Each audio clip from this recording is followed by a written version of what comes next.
Good morning students, कैसे हैं आप सब? पढ़ाई लिखाई अच्छे से चल रही है ना? चलिए ठीक है, आगे देखते हैं हम लोग। कल हम लोगों ने ईयर टू ईयर चैप्टर ख़त्म कर लिया था। आज हम लोग ईवीएस का एक नया चैप्टर शुरू करने जा रहे हैं, थर्ड चैप्टर।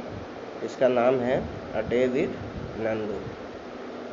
आइए इसको पढ़ते हैं, ध्यान से सुनिएगा सारे बच्चे।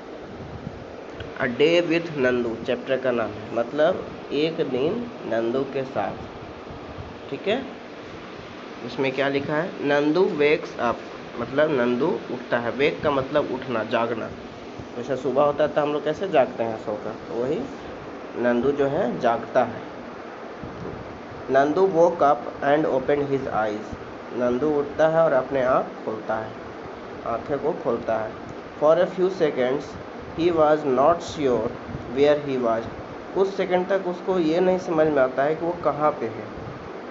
It seemed to him that he was surrounded by a forest of big grey tree trunks. मतलब उसको ऐसा देखने में लगता है कि वो चारों तरफ से घिरा हुआ है जंगल से, जहाँ पे बड़े बड़े ग्रे कलर के पेड़ हैं, ट्रंक है। ठीक है।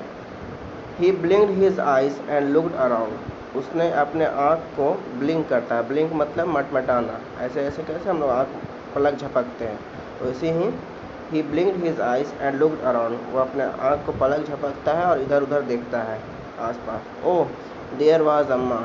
ओह वहाँ पे अम्मा है। अम्मा बोलते हैं मम्मी को, यानी नंदू की मम्मी है अम्मा। ठीक है। The grey forest that he had imagine, जो उसने ग्रे कलर का फॉरेस्ट इमेजिन किया था, वो एक्चुअली में क्या था पता है? The grey forest that he had imagine he was in was actually the legs and Trunks of his families members. मतलब जो ग्रे कलर का फॉरेस्ट उसको दिखाई दिया था उठते के साथ, जो उसने इमेजिन किया था, वो एक्चुअली में पैर और सूंड थे उसके परिवार वाले का। ठीक है। हाथी कभी भी अकेला नहीं रहता बेटा, हमेशा वो झुंड में चलता है। तो उस झुंड में नंदू एक छोटा सा बच्चा था, हाथी का बच्चा था। उसका नींद खुलता है तो उसको लगता है कि मैं कहाँ जंगल में हूँ, जहाँ पे ग्रे कलर का पेड़ है, बड़ा बड़ा एकदम टहनिया है। तो एक्चुअली में वो जंगल में नहीं था, वो घिरा हुआ था अपने परिवार वालों के साथ। तो उसको दिखाई दे रहा था लेग्स और ट्रंक्स, यानी पैर और सूंड ग्रे कलर का। ठीक है, चलिए आगे देखते हैं। The sun was overhead and it was getting hot.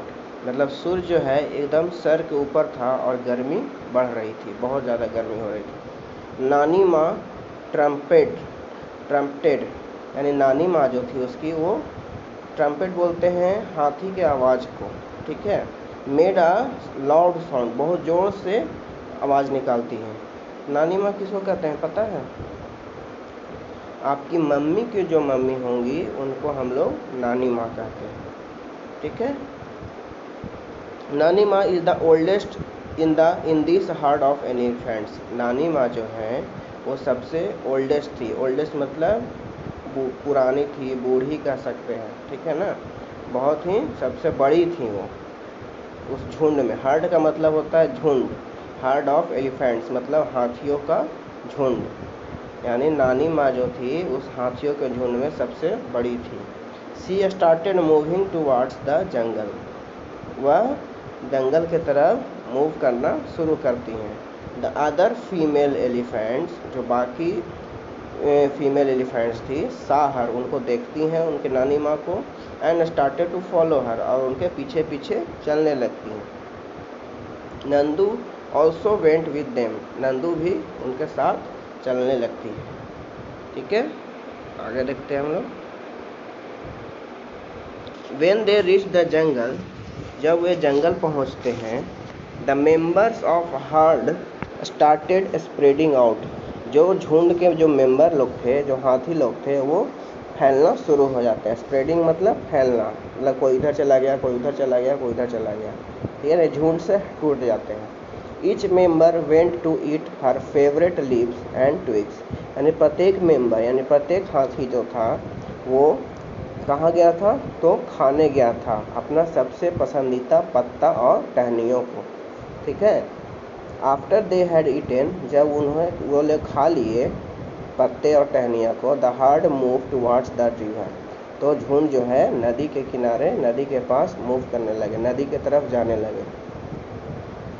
The baby elephants enjoyed playing in the water, जो बेबी एलिफेंट था यानी जो नंदू था, यानी जो भी बच्चे थे नंदू जैसे, वे पानी में खेलना बहुत पसंद कर रहे थे। द मदर्स लेट डाउन, जो उनकी मम्मियाँ थीं वो बैठ जाती हैं इन द वाटर, पानी में, and mud on the river bank, और जो नदी के किनारे जो कीचड़ होते हैं उसमें भी बैठ जाती है। ठीक है बेटा, यहाँ तक समझ गए? पिक्चर में देखिए कैसे नदी में किनारे में सब हाथी लोग है खड़ा, सब वहाँ पे बैठ जाएगा, ठीक है, और खूब देर तक मस्ती करेगा पानी में। अब देखिए यहाँ पे है ग्रीन कलर के बॉक्स में, do you know that an adult elephant can eat more than 100 kilograms of leaves and twigs in one day? क्या आपको पता है कि एक अडल्ट एलिफेंट मतलब जो बड़ा हाथी होता है, ठीक है ना, जवान हाथी, वो एक दिन में 100 केजी पत्ता और टहनियाँ खा सकता है। एक दिन में 100 केजी पत्ते और टहनियाँ खा सकता है, ठीक है, दोनों मिलाकर। Elephant do not rest very much, हाथियाँ जो हैं ज़्यादा आराम नहीं करती हैं। They sleep for only 2 to 4 hours in a day, वे सिर्फ 2 से 4 घंटे ही दिन में सोती हैं, उससे ज़्यादा नहीं, मतलब पूरे दिन में, एक दिन में 2 से 4 घंटे ही सोती हैं। Elephants love to play with mud and water, हाथियों को मिट्टी, कीचड़ और पानी में खेलना बहुत पसंद है।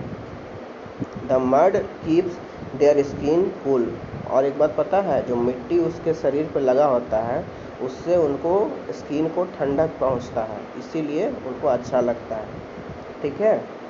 Their big ears also work like fans, उसके जो बड़े बड़े कान होते हैं वो पंखे की तरह काम करते हैं। The elephants flap these to keep themselves cool, जो एलिफेंट होते हैं वो अपना कान को हिलाते हैं, फड़फड़ाते हैं, ताकि वो ठंडा अपने आप को रख सके, हवा लगता है उसे, ठीक है। चलिए नीचे क्वेश्चन देखते हैं फाइंड आउट में। पहला है, Nandu is only 3 months old, Nandu जो थी बस 3 महीने की हुई थी, ठीक है, बट ही वेट्स 200 किलोग्राम, अब 3 महीने का बच्चा था नंदू और उसका 200 किलोग्राम वजन था, ठीक है। तो बताना है, आप लोग भी तो एक बच्चे ही हैं, तो व्हाट इज़ योर वेट, आपका वजन कितना है? आप लोग सभी लोग अपना अपना वजन लिखेंगे इसमें नीचे में, ठीक है, हो जाएगा आप लोग से। नेक्स्ट क्वेश्चन है, can you find out the weight of how many children like you will add up to Nandu's weight, यानी आपको फाइंड करना है कि आपके जैसे वज़न के कितने बच्चे को ऐड कर दिया जाए ताकि नंदू के वज़न के बराबर हो जाए। अब देखिए यहाँ पे ध्यान से, नंदू का वज़न यहाँ पे 200 किलोग्राम है लिखा हुआ है ना, नंदू का वज़न है 200 किलोग्राम। मान लेते हैं कि आपका वज़न 20 किलो है, ठीक है, या 25 किलो है, जो भी है, ठीक है। आपका वज़न मान लिया जाए कि ये आप हो, ठीक, आपका वज़न है 25 kg, ठीक, और ये नंदू है, ठीक है, इसका वज़न है 200 kg।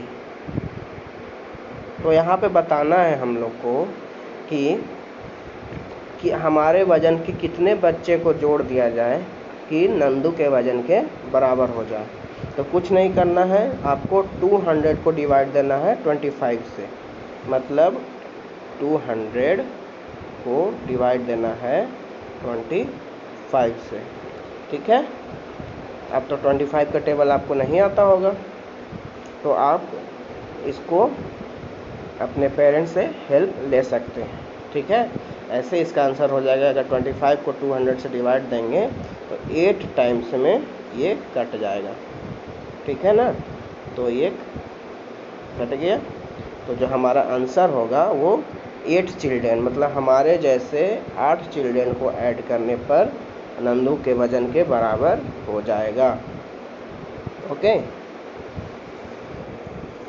चलिए आज यहीं तक रहने देते हैं, आगे का क्लास चैप्टर कल के क्लास में करेंगे। Okay, thank you.